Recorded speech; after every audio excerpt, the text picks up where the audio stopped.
అడిగినట్టుగా వారి బస్ డిపోకు సంబంధించి గతంలోనే డిఎంఎఫ్టీ కింద ఫండ్స్ ఇచ్చిన ప్రాసెస్ ఉంది. కోర్టు స్టే వెకెట్ చేయడానికి కూడా మా డిపార్ట్మెంట్ మరొకసారి దాన్ని పునఃసమీక్షించమని కోరుతూ తొందరలోనే కోర్టు స్టే వెకెట్ కాగానే బస్ డిపో నిర్మాణం చేస్తామని చెప్తూ నూతన బస్సు రూట్లకు సంబంధించి వారు ప్రస్తావించినారు. వారి దగ్గర లిఖితపూర్వకంగా తీసుకొని వాటన్నింటినీ పరిశీలించి ఆర్టీసీ బస్సులో ఏర్పాటు చేస్తారు అధ్యక్ష.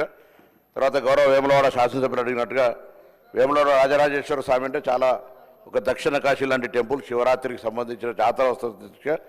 ప్రత్యేకంగా ఎప్పుడు కూడా జాతరకు బస్సులు నడుపుతాం. అదేవిధంగా భక్తుల సంఖ్య పెరుగుతున్న దృష్ట్యా రోజువారీ కూడా బస్సులు నడిపేటువంటి ప్రక్రియలో ఇప్పటికే ఆ సంబంధిత జిల్లా శాఖ మా అధికారులందరికీ కూడా సూచనలు చేయడం జరిగింది. దాంతోపాటుగా వేములవాడ, కొండగట్టు, ధర్మపురి ముగ్గురు టెంపుల్ పక్కపక్కనే ఉంటాయి.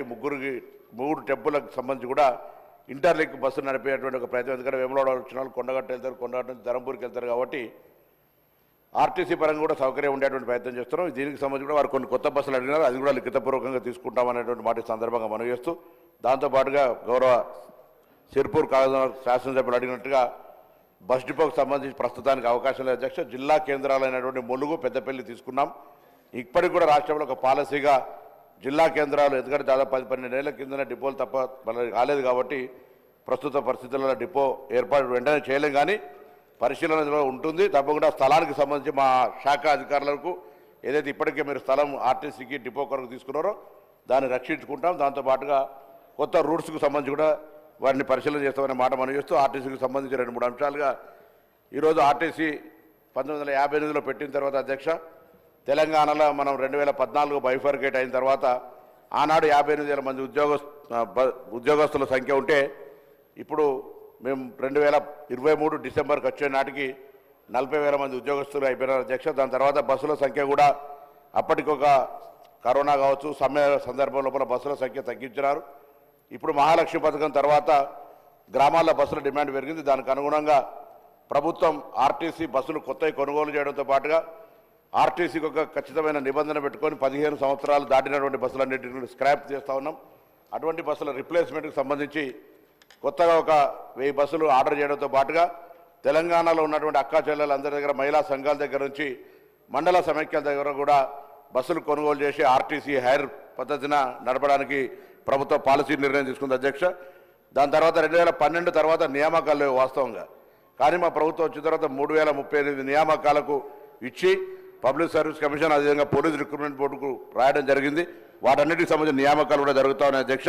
దీంతో పాటుగా 600, ఎందుకంటే ఆర్టీసీ ప్రజా సంస్థ కాబట్టి ఆర్టీసీకి సంబంధించినటువంటి ప్రగతి రావాలంటే అందరూ కూడా సభ్యులు సభ సహకారం అవసరం కాబట్టి ఒక చిన్న బ్రీఫ్ చెప్తా ఉన్నాను.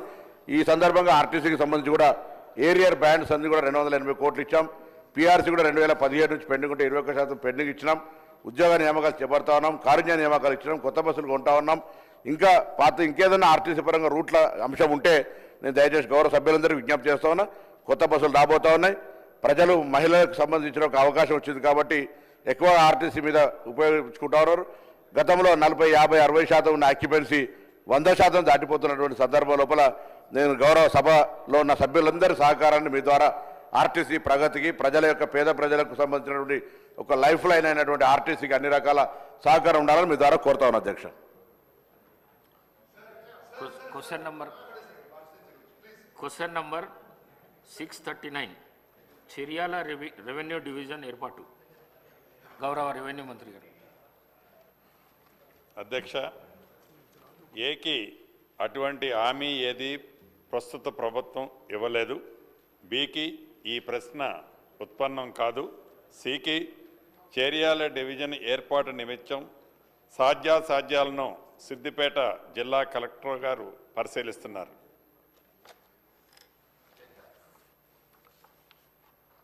గౌరవ సభ్యులు పల్లా రాజేశ్వరరెడ్డి గారు. అధ్యక్ష,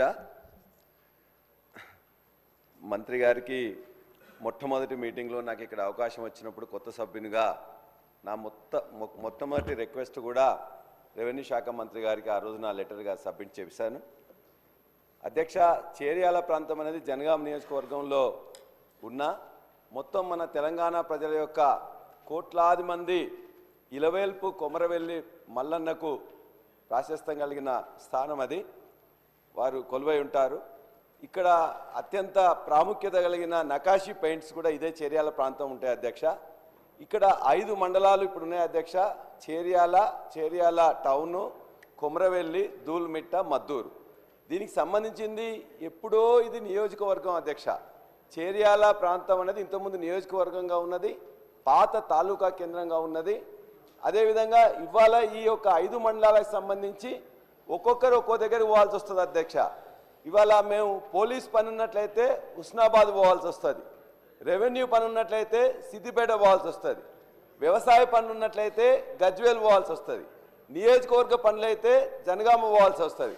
కాబట్టి ఈ విధంగా అనేక పనులకు డిఫరెంట్ ప్లేసెస్కి పోవాల్సి వస్తుంది. కాబట్టి ఇది లాంగ్ పెండింగ్ సమస్య ఉంది. కాబట్టి ఇంతకుముందు కోమటిరెడ్డి వెంకటరెడ్డి గారు ఎంపీగా ఉన్నప్పుడు అక్కడ జేఏసీ ఉద్యమం జరిగితే వచ్చి ఖచ్చితంగా మేము చేస్తానని హామీ ఇచ్చారు అధ్యక్ష, చేపిస్తామని కూడా హామీ ఇచ్చారు అధ్యక్ష. మా అక్క కొండా సురేఖ గారు మొన్న రివ్యూ మీటింగ్లో కానీ ఆ తర్వాత కొమరవేలు వచ్చినప్పుడు అదేవిధంగా మిగతా చాలాసార్లు కూడా చెప్తే ఖచ్చితంగా ఈ యొక్క ప్రజల కోరిక తీరుస్తానని చెప్పి కూడా వారు కూడా మాట ఇచ్చారు అక్క. అదేవిధంగా మేము ఇవాళ దీన్ని కావడానికి అధ్యక్ష అన్నీ కూడా ఇంటిగ్రేటెడ్ ఆఫీస్ కాంప్లెక్స్ అనేది ఆల్రెడీ ఇక్కడ నిర్మితమై ఉన్నది. కాబట్టి కొద్దిమంది స్టాఫ్ని ఇచ్చినట్లయితే, ఎందుకంటే ఇంతకుముందే గత నెలలోనే కోర్టుకు సంబంధించిన పర్మిషన్ వచ్చింది, కోర్టుకు సంబంధించి కూడా వచ్చింది అధ్యక్ష. కాబట్టి మా విన్నపం ఏంటంటే ఇవాళ ఇప్పటికే మీరు రెవెన్యూ శాఖ మంత్రులు కూడా మేము ఇచ్చిన లెటర్ని ఇమ్మీడియట్గా ఫీజిబిలిటీ కోసం అని పంపించారు. వారు ఉమ్మడి వరంగల్ జిల్లాకి ఇన్ఛార్జ్గా ఉన్నారు. అదే ఉమ్మడి జిల్లాలో ఇంతకంటే చిన్న ప్లేస్ అయిన ఏటూరు నాగారంని రెవెన్యూ డివిజన్గా చేస్తున్నారు. కాబట్టి ఫీజిబిలిటీ ఉంది, అవసరం ఉంది, ప్రజల యొక్క కోరిక ఉన్నది, ఇంటిగ్రేటెడ్ ఆఫీస్ కాంప్లెక్స్ ఉన్నది, కోర్టు ఉన్నది. చాలా చారిత్రక ప్రదేశమైన ఆనాడు తెలంగాణ సాయుధ పోరాటంలో ప్రతి గ్రామంలో కూడా వందల మంది వీర బైరాన్పల్లి 98 మంది చనిపోయిన వీర బైరాన్పల్లి కూడా ఇక్కడే ఉంది అధ్యక్ష. 30 మంది చనిపోయిన కూటిగల్లు ఉంది. మొత్తం గ్రామాలలో కూడా ప్రతి గ్రామం కూడా ఒక చారిత్రక ప్రదేశం, అవసరం ఉన్నది, ప్రజలు కోరుతున్నారు.